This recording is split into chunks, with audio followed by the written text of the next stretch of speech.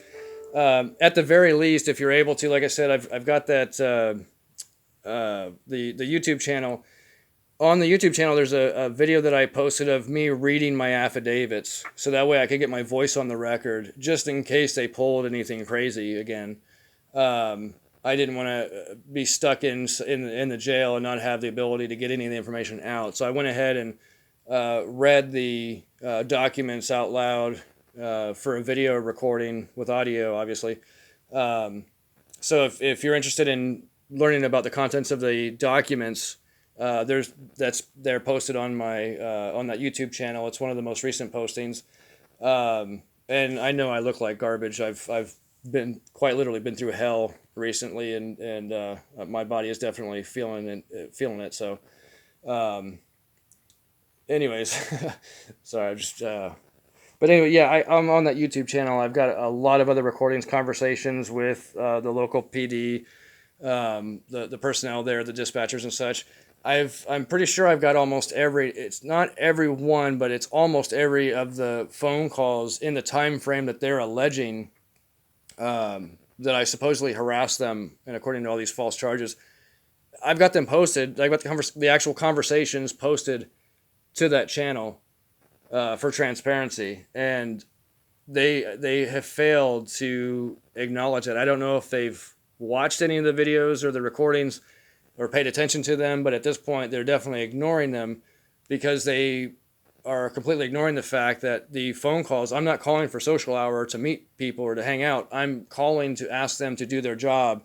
And I'm explaining to them in detail that according to Ohio Revised Code, it says specifically that they are supposed to investigate the problem, determine where the source is, and then do a report, basically pass that report up the chain of command, and then either the police chief, the public safety director, or the law director, or whomever else may be designated besides those three positions, is supposed to file an injunction in a court against the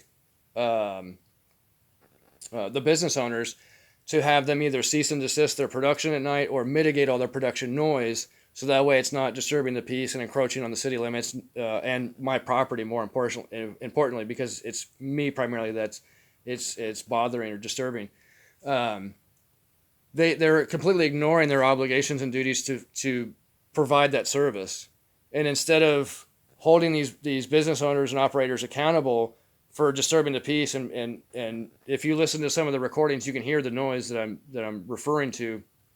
There's a lot of heavy machinery, like metal screeching noises and crashes, and then there is a lot of harmonic ringing sounds from different equipment, or I don't know if it's engines that are running or some type of machinery, but it's putting out strange harmonic ringing noises.